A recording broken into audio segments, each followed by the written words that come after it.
Hello friends, welcome to JP tutorial. এখন আমরা past টেন্সের যেটা আলোচনা করব, পাস্ট টেন্সের পাস্ট ইনডেফিনিট টেন্স বা পাস্ট সিম্পল টেন্স নিয়ে আমরা এখন আলোচনা করব।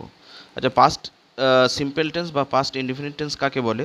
বলছে অতীতকালের কোনো কাজ বোঝাতে বা অতীতের কোনো অভ্যাস বোঝাতে যার ফল এখন আর বিদ্যমান নেই তাকে পাস্ট ইনডেফিনিট টেন্স বা পাস্ট সিম্পল টেন্স বোঝায়।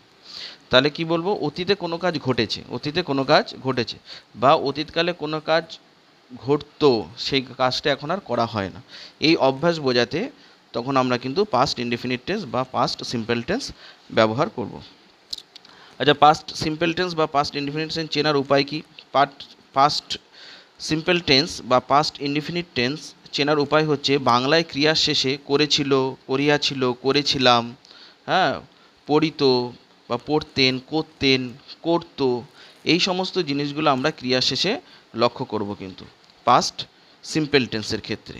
পাস্ট সিম্পল টেন্স বা পাস্ট ইনডেফিনিট টেন্সের ক্ষেত্রে আমরা এই জিনিসগুলো কিন্তু লক্ষ্য করব। এবারে পাস্ট ইনডেফিনিট টেন্স বা পাস্ট সিম্পল টেন্সের একটা স্ট্রাকচার আছে, যেরকম অন্যান্য সেন্টেন্সের ক্ষেত্রে আমরা স্ট্রাকচার দেখেছি। পাস্ট সিম্পল টেন্স বা পাস্ট ইনডেফিনিট টেন্সের ক্ষেত্রেও যে স্ট্রাকচারটা আছে সেটাকে আমরা দেখে নিই। প্রথমে সাবজেক্ট, তারপরে past form of main verb বা ভি টু, তারপরে অবজেক্ট বসবে। এটা হচ্ছে পজিটিভ স্ট্রাকচার। নেগেটিভ ক্ষেত্রে একই আছে, শুধু কি হবে, সাবজেক্ট হবে, তারপরে যেহেতু এখানে তোমার অক্সিলারি ভার্ব নেই, সেই ক্ষেত্রে কিন্তু এখানে ডিড বসবে, ডিডের পরে নট, তারপরে ভি1। এখানে কিন্তু আর যখন আমি নেগেটিভ করব তখন কিন্তু আর ভি2 বা পাস্ট ফর্মটা এই ভি2 বসবে না, তখন কিন্তু ভি1 বসবে, তারপরে অবজেক্ট বসবে হবে। তার ইন্টারোগেটিভ সেন্টেন্সকে আমরা দুভাবে করব, একটা হচ্ছে ডাব্লিউএইচ মার্ক দিয়ে করব, একটা নর্মালি যেটা হয় সেটার ক্ষেত্রে ডিড, তারপর সাবজেক্ট, তারপর প্রেজেন্ট ফর্ম অফ ভি1, মানে ডাব্লিউএইচ দিয়ে শুরু করলে সেক্ষেত্রে কি হবে, ডাব্লিউএইচ ডিড সাবজেক্ট ভার্বের ভি1, তারপরে অবজেক্ট, তারপরে ইন্টারোগেটিভ সেন্টেন্স। তো দেখো, এই জিনিসগুলো আমরা আরও পরিষ্কার বুঝতে পারবো যখন আমরা উদাহরণ দিয়ে দেখব, তখন আরও পরিষ্কারভাবে এই জিনিসগুলো কিন্তু বুঝতে পারবো। তোমরা এই জিনিসগুলো নোট করে নেবে, যেগুলো তোমাদের স্ট্রাকচারগুলো বললাম, তারপর আমি একটার পর একটা তোমাদের সঙ্গে এক্সাম্পল দিয়ে আলোচনা করছি। এগুলো তোমরা খেয়াল করো, তাহলে জিনিসটা আরও ক্লিয়ার হয়ে যাবে। যেমন দেখো, আমি ভাত খেয়েছিলাম, তাহলে স্ট্রাকচার অনুযায়ী আগে সাবজেক্ট, তারপরে কি বলেছিলাম, ভার্বের 2 নম্বর রূপ বা পাস্ট ফর্ম, আই অ্যাট, কী খেয়েছিলাম, ভাত খেয়েছিলাম, তাহলে আই অ্যাট রাইস। তার এখানে সাবজেক্ট হচ্ছে আমি, খাওয়া ইংরেজি হচ্ছে অ্যাট, আর কী খেয়েছিলাম, ভাত খেয়েছিলাম, তাই এখানে রাইস হলো। দেখো, এইটাকেই যদি আমি নেগেটিভ করি, আমরা যে স্ট্রাকচারে দেখেছিলাম, একটা হচ্ছে পজিটিভ, একটা হচ্ছে নেগেটিভ, একটা হচ্ছে ইন্টারগেটিভ। যখন আমরা এটাকেই নেগেটিভ করব, দেখো এখানে যেহেতু অক্সিলারি ভার্ব নেই আর যেহেতু এটা পাস্ট ফর্মে আছে, তাই কিন্তু এখানে ডিড বসবে। এখানে কি বসবে, ডিড বসবে। তোমরা একটা জিনিস মনে রাখো যে প্রেজেন্ট টেন্স হলে যেখানে তোমার অক্সিলারি ভার্ব থাকবে না সেখানে ডু অথবা ডাজ হবে, আর যেখানে পাস্ট টেন্স থাকবে সেখানে অক্সিলারি ভার্ব যদি না থাকে সেখানে একটাই ফর্ম হবে, ডিড হবে। কি হবে, ডিড হবে। তো এখানে যেহেতু এটা পাস্ট টেন্স, আর সবসময় মনে রাখবে ডু ভার্বের পরে সবসময় কিন্তু মেন ভার্বের ভি1টাই বসবে। কোনটা বসবে, ভি1 রূপটাই বসবে, যেটা আমরা প্রেজেন্ট ফর্মটা বলি ভার্বের। যে কোনো ডু থাকুক, ডাজ থাকুক আর ডিড থাকুক, সব ক্ষেত্রে কিন্তু এদের পাশে কিন্তু ভি1টাই বসবে। এখানে কিন্তু পাস্ট টেন্স বলে যে তোমাদের ভি2 বা পাস্ট ফর্মটা বসবে সেরকম কোনো ব্যাপার নেই। যে কোনো ডু ভার্বের পরেই কিন্তু সব সময় কিন্তু কি বসবে, ভি1ই বসবে। তাহলে দেখো, এখানে সে ভাত খায়নি, এখানে যেহেতু অক্সিলারি ভার্ব নেই, তাহলে এটা ডিড দিয়ে নেগেটিভ করতে হবে। কি দিয়ে, ডিড দিয়ে। কেন ডিড দিয়ে নেগেটিভ করতে হবে, যেহেতু পাস্ট টেন্সের ক্ষেত্রে ডিড ইউজ হয়, আর প্রেজেন্ট টেন্সের ক্ষেত্রে ডু অথবা ডাজ ইউজ হয়। তাহলে এখানে সে ভাত খায়নি, তাহলে সে ভাত খায়নি, এখানে কর্তাকে সাবজেক্টকে সে, তাই হি। ভাত খায়নি, he did not eat rice. দেখো, এখানে অ্যাট ছিল, এখানে ইট হলো, এখানে অ্যাট ছিল, এখানে ইট হলো, যেহেতু এখানে ডিড বসেছে। আমি বলেছি যে প্রেজেন্ট টেন্সে থাকুক বা পাস্ট টেন্সে থাকুক, ডু ভার্বের পরে সবসময় কিন্তু তোমাকে ভার্বের 1 নম্বর রূপটাই বসাতে হবে, প্রেজেন্ট ফর্মটাই সবসময় বসাতে হবে। সেটা প্রেজেন্ট টেন্সের ক্ষেত্রে হোক বা পাস্ট টেন্সের ক্ষেত্রে হোক, বা যে কোনো মোডাল ভার্বের ক্ষেত্রে। মোডাল ভার্ব কোনগুলো, ক্যান, কুড, উড, শুড, এই সব মে, মাইট, এইগুলো হচ্ছে সব মোডাল ভার্ব। যে কোনো মোডাল ভার্বের পাশে কিন্তু সবসময় ভার্বের V1 বা প্রেজেন্ট ফর্ম বা প্রেজেন্ট ফর্মটাই কিন্তু বসবে, প্রেজেন্ট ফর্মটাই কিন্তু বসবে। আর একটা উদাহরণ দেখে নাও, যেটা আমরা ইন্টারোগেটিভ করেছি। তুমি কি ভাত খেয়েছো? তুমি কি ভাত খেয়েছো? Did you eat the rice? Did you eat rice? Did you eat rice? এখানে দেখো একই আছে, শুধু এখানে ডিডটা আগে চলে আসলো, তারপর ইউ ইট রাইস। যেহেতু এখানে পাস্ট সেন্সে আছে, কিন্তু অথচ দেখো এখানে অ্যাট না বসে ইট বসেছে। কেন ইট বসেছে? যেহেতু এটা ডু ভার্ব আছে, ঠিক আছে, এটা ডুয়ের পাস্ট ফর্মটা আছে, ডিড আছে, তাই এখানে ইট বসলো। Did you eat rice? এবার যদি বলি তুমি কোথায় গিয়েছিলে? তুমি কোথায় গিয়েছিলে? কোথায় ইংরেজি কি? হোয়ার। তাহলে হোয়ার, যেহেতু এখানে কোনো অক্সিলারি ভার্ব নেই, এখানে পাস্ট টেন্সে আছে, তাহলে কী হবে? Where did. তারপরে কি? তুমি। Where did you go? Where did you go? তো তুমি কোথায় গিয়েছিলে, ঠিক আছে।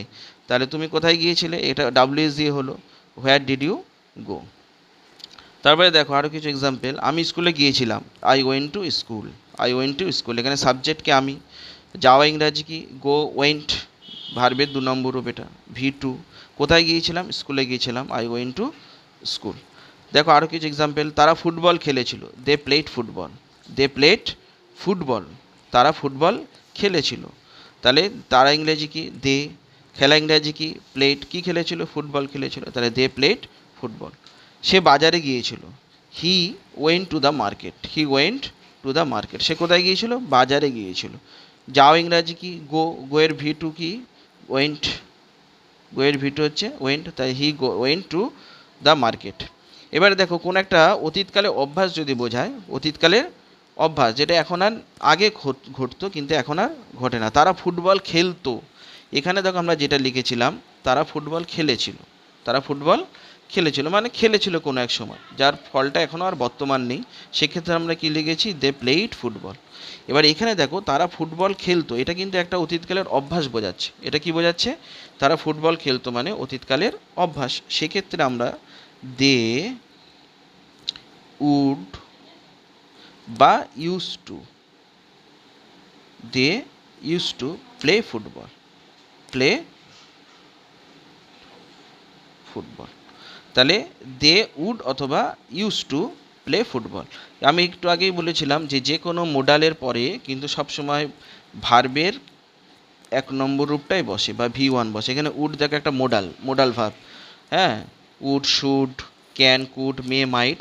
তাই দেখো এখানে পাস্ট ফর্মে আছে ফুটবল খেলতো, অথচ দেখো এখানে কিন্তু প্লেড না হয়ে প্লে হচ্ছে। এখানে দেখো এখানে কিন্তু প্লেড হয়েছে, কারণ এখানে কোনো মোডাল ইউজ হয়নি। তারা ফুটবল খেলেছিল, দে প্লেড ফুটবল। এটা কোনো অতীতের কোনো অভ্যাস বোঝায়নি, এটা নর্মালি একটা সেন্টেন্স বলছে তারা ফুটবল খেলেছিল, কোন এক সময় খেলেছিল, তাই দে প্লেড ফুটবল। আর এটা দেখো অতীতকালের একটা অভ্যাস বোঝাচ্ছে, তারা ফুটবল খেলতো, এখন আর খেলে না, তাই দে উড বা ইউজ টু প্লে ফুটবল। ঠিক আছে, ব্যাপারটা ক্লিয়ার হয়েছে। তারা ভালো সাঁতার কাটতো, মানে একসময় তারা ভালো সাঁতার কাটতো, তাহলে এটা অতীতের একটা অভ্যাস বোঝাচ্ছে। সে ভালো সাঁতার কাটতো, তাহলে সে ইংরেজি কি? হি। তাই এখানে উড লিখতে পারি, হি উড বা use to. He use to. সাঁতার কাটা ইংরেজি কি? He use to swim. ভালো সাঁতার কাটতো, ভেরি ওয়েল। ভেরি ওয়েল বা ওয়েল, খুব ভালো না ভালো সাঁতার, she use to swim well.